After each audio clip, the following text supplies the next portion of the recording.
Hi, I'm Kadir, the product manager for Kitsune, the platform that Sumo is running on.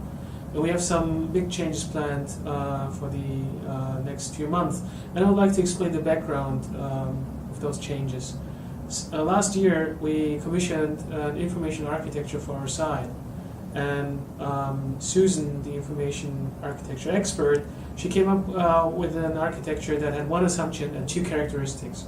The first assumption was that people would would equally like to start with a browser and then select the topic that they're interested in, and they would also like to start with a topic and then select the product that they're using. That was the assumption that she made, that both of those paths through the site would be equally important. And based on that, she created a hierarchy, a strict hierarchy, with topics and subtopics, and each subtopic would have about 5 to 10 articles in them.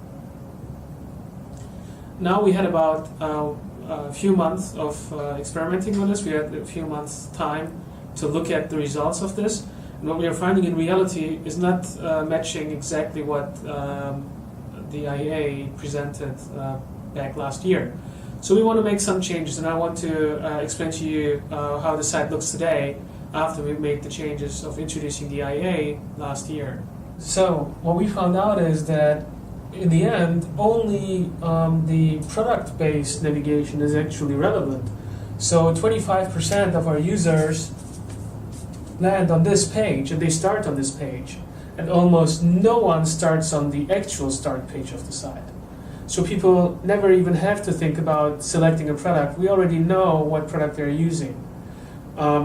So what we also have on the site today is that we only have a few main topics that you see here, but we don't have any subtopics.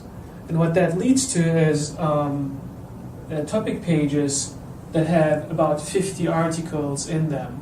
And as you can imagine, this is impossible to actually scan.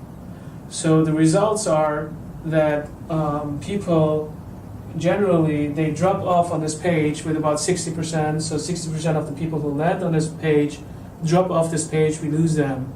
And in the next step, people are only clicking on the first few 2 or 3 articles, and they don't even see the rest of the list.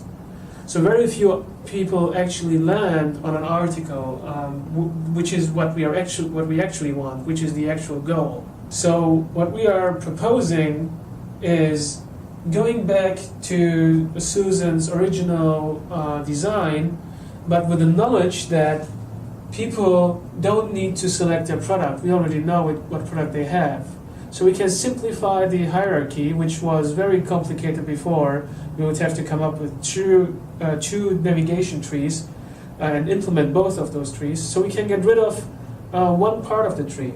And we can do this also on the start page, so we can get rid of this part. And that means we can also get rid of this path. And once we are here, we can now create a true hierarchy with topics and subtopics. And that means that we will be able to show much more content already on the landing page and give people an idea of where they can go. That will hopefully reduce the bounce rate on this page, which was up to 60%. And on this page, it will be much clearer because we won't have 50 articles in a list. We will have 4 to 5 articles to a subtopic, and we will have a much better chance to visualize what is behind the title of an article. And that will hopefully lead to a lot more people actually clicking through to an article, and hopefully to the article that they're actually looking for. What we have today is already much, much better than what we had before the new information architecture, but we know we can do much, much better, and that's what we're going to try in the next few months.